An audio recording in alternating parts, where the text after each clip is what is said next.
নমস্কার, আমি ডক্টর পান্ডা। আজ আমি কয়েকটা ব্লাড টেস্টের নাম বলবো, যেগুলো আমাদের সকলের প্রতি বছর অন্তত একবার করানো দরকার। বাড়িতে যদি কোনো বয়স্ক মানুষ থাকে 6 মাস অন্তর, কিংবা যদি সেরকম না করা যায় প্রতি বছর একবার অ্যাটলিস্ট এটা ইনক্লুড করা দরকার। প্রথমে বলবো সিবিসি, কমপ্লিট ব্লাড কাউন্ট। এখান থেকে আমি হিমোগ্লোবিন কত আছে এগুলো জানতে পারবো, ব্লাডে বিভিন্ন ধরনের সেলের সম্পর্কে জানতে পারবো। হিমোগ্লোবিন থেকে আমি আইডিয়া পাবো যে কোনো ধরনের নিউট্রিশনাল কোনো ডেফিসিয়েন্সি হচ্ছে কিনা জানতে পারবো।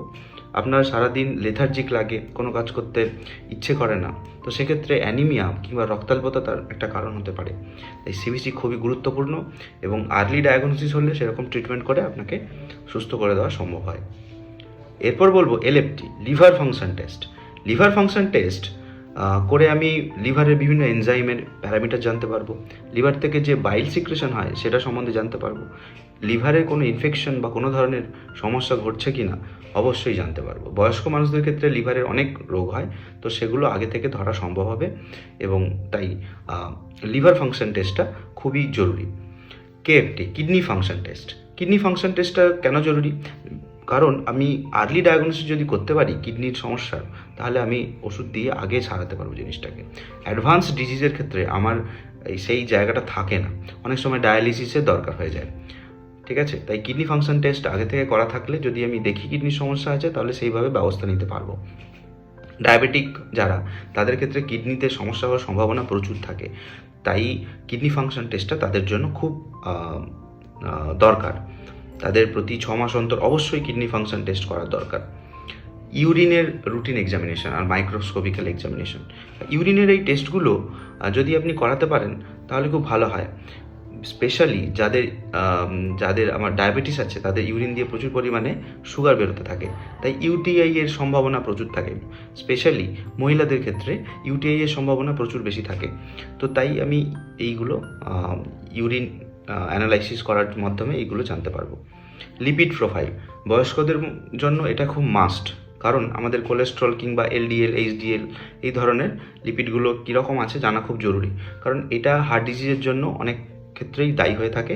এখনকার হার্ট ডিজিজগুলো খুব বেশি হচ্ছে কারণ আমরা খাদ্যাভ্যাসগুলো চেঞ্জ হয়ে যাচ্ছে, তাই আমরা ওইগুলো জানার মাধ্যমে আগে থেকে যদি আমি ডিটেক্ট করতে পারি ওষুধ খেয়ে সেগুলো কমিয়ে আমরা আমাদের হার্টটাকে হেলদি রাখতে পারবো।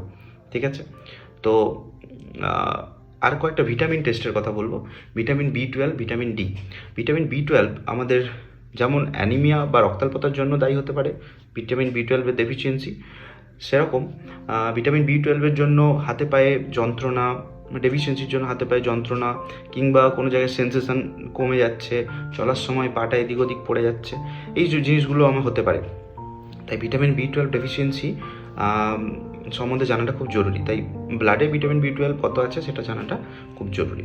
ভিটামিন ডি, ভিটামিন ডিটা খুব ইম্পর্টেন্ট, কারণ এখন আমরা ভিটামিন ডি পাচ্ছি না, তাই ভিটামিন ডি জানাটা খুব দরকার আছে, কারণ লোকে বেশি এক্সপোজ হয় না, তো তাই ভিটামিন ডি আমরা তেমন পাই না। ভিটামিন ডির ডেফিসিয়েন্সিতে যেগুলো হয় সেগুলো হচ্ছে প্রচুর পরিমাণে পায়ে ব্যথা করে, কোমরে ব্যথা করে, সকালে উঠতে গিয়ে দেখবেন যে আপনার পায়ে ব্যথা করছে, কোমরে ব্যথা করছে, সেখানে বুঝবেন যে আপনার ভিটামিন ডি ডেফিসিয়েন্ট থাকতে পারে, তাই ভিটামিন ডি টেস্ট করাটা খুব জরুরি।